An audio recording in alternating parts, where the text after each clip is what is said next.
بسم اللہ الرحمن الرحیم۔ السلام علیکم احباب۔ آج آپ کی خدمت میں حضرت واصف علی واصف رحمۃ اللہ تعالیٰ علیہ کی تصنیف لطیف دل دریا سمندر کا دباچہ پیش کرتے ہیں۔ دباچے کا عنوان ہے آغاز گفتگو۔ خاموش چہرہ خاموش لفظ کی طرح صاحب نظر انسان کے سامنے بولتا ہے۔ خاموش چہرہ خاموش لفظ کی طرح صاحب نظر انسان کے سامنے بولتا ہے۔ خاموشی خود گویا ہوتی ہے۔ صاحب نظر سکوت سے ہم کلام ہوتا ہے۔ اس پر عجیب عجیب انکشافات ہوتے ہیں۔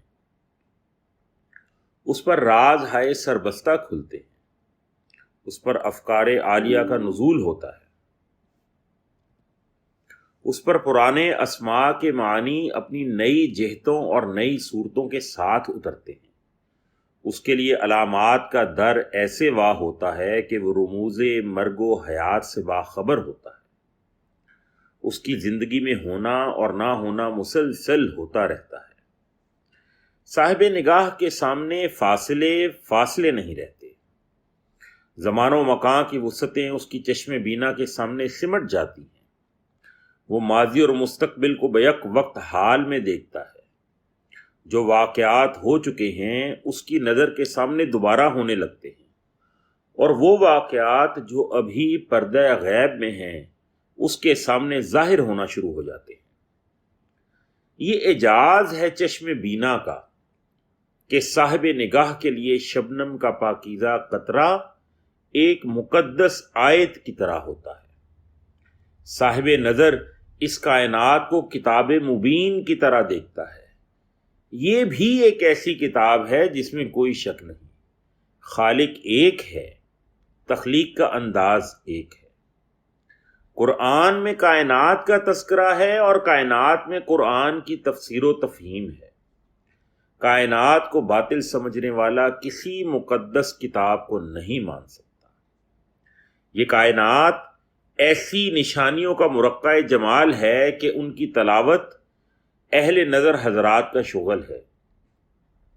اہل فکر حضرات اور اہل ذکر حضرات انہی نشانیوں سے اصل کائنات کا پتہ معلوم کرتے ہیں۔ وہ جانتے ہیں کہ بیج کو مٹی کی تاریکی میں پالنے والی اور قرآن کو نازل فرمانے والی ایک ہی ذات ہے، اور یہی ذات شکم مادر میں انسان کی تشکیل فرماتی ہے۔ ہر طرف ایک ہی ذات کے جلوے ہیں، رنگ رنگ کے جلوے۔ رنگ رنگ کے جلوے دراصل بے رنگ کے جلوے ہیں۔ خالق اتنا مخفی ہے کہ ہر اظہار اور آشکار اس کا اپنا ہے۔ وہ اتنا ظاہر ہے کہ ہر مخفی اس کا اپنا ہے۔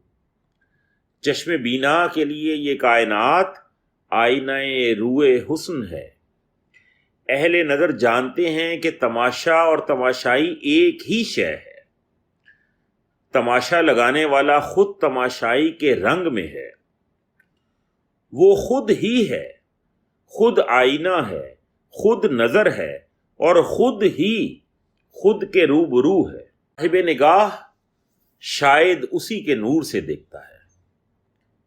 اس کے نور سے دیکھنے والا اس کے نور کے علاوہ اور کیا دیکھے گا؟ یہ ذات پات کے جھگڑے، یہ عقیدتوں کی تفریق، یہ اعتقادات کا اختلاف، یہ منو تو کی بحث، یہ سب دوریوں کے ابواب ہے۔ تقرب کے جلوے رنگ اور آواز سے بلند ہیں۔ تقرب کے جلوے رنگ اور آواز سے بلند ہیں۔ وہاں صرف نور ہے، روشنی ہے، روشنی اور صرف روشنی۔ لیکن چشم کا واہ ہونا ہو تو معلوم ہو۔ قطرہ اپنے اندر کلزم کی گہرائی اور پہنائی رکھتا ہے۔ چشم واہ ہو تو معلوم ہو۔ ذرے میں صحراؤں کی وسعتیں جلوہ گر ہے، لیکن کوئی دیکھے تو صحیح۔ رائی کے دانے میں کائنات کے جلوے موجود ہوتے ہیں، کون جانے۔ ایک بیج میں ایک بیج میں تو ہزارہا درختوں کے ظہور کے لیے حرف کن موجود ہے۔ ایک انسان کتنی ملتوں کے جنم کا باعث ہو سکتا ہے۔ یہ طلسم ہوش ربا نہیں، یہ حقیقت ہے کہ دیکھنے والوں کے لیے نظارے اور ہیں، ان کے لیے ہر منظر میں نیا منظر ہے، ان کے لیے یہی کائنات ورق در ورق ایک نئی کائنات ہے۔ وہ جانتے ہیں کہ نہ کوئی مشرق ہے نہ مغرب، بلکہ ہر مقام بیک وقت مشرق ہے مغرب ہے۔ اگر چشم بینا ملے تو گوش مشتاق کا میسر آنا لازم ہے۔ نظر ملے تو دل کیوں نہ ملے، دل مل جائے تو کیا نہ ملے گا۔ دیکھنے والے سننے والے بنا دیے جاتے ہیں۔ وہ لفظ کو دیکھتے ہیں، اس کی آواز سنتے ہیں۔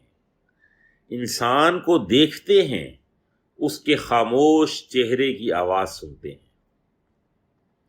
سننے والے اس کائنات میں ہر آن ہر اذان کو سنتے ہیں۔ سننے والے ساز کے اندر مخفی نغمے کو سنتے ہیں اور مست ہو جاتے ہیں۔ نغمہ ابھی ساز میں ہے اور اہل دل کا دل ہل جاتا ہے۔ حسن ابھی پردے میں ہے اور عشق پر لرزہ طاری ہے۔ یہی وجہ ہے کہ اہل بینش، اہل نظر اور اہل دل حضرات دنیا میں رہتے ہوئے بھی کسی اور دنیا میں رہتے ہیں، اور اس دنیا میں پرانے چراغوں سے نئی روشنی حاصل کی جاتی ہے۔ یہ کتاب کوشش ہے کہ اس روشنی کا پرتاؤ پیش کیا جائے۔ روشنی تو روشنی ہے، کسی کی دسترس میں نہیں۔ نور منور کرتا ہے، اور جب آنکھ منور ہو تو دل منور ہے۔ منور دل کو دریا کہا گیا ہے۔ دریا رواں دواں یقین کے راستے پر چلنے والا، کناروں سے نکلتا ہوا اپنی منزل مقصود کی طرف، راستے میں کبھی نہ ٹھہرنے والا، ہمیشہ گامزن، انجام کار اپنی منزل مراد سے واصل ہوتا، سمندر کی آغوش میں ہمیشہ ہمیشہ کے لیے۔ سمندر کا دل دریا ہے اور دریا کا دل سمندر۔ چشم بینا کے جلوے ہیں، ورنہ کہاں دل، کہاں دریا اور کہاں سمندر۔ پیار بھرے دل، میٹھے دریا اور کڑوے سمندر، لیکن چشم بینا کے لیے ورق در ورق نئی کائنات ہے۔ حاضر ہے یہ چند مضامین، پرانے چراغ، شاید ان میں نئی روشنی پیدا ہو۔ چشم بینا آپ کے پاس ہے، آپ کے اپنے پاس۔ والسلام واصف۔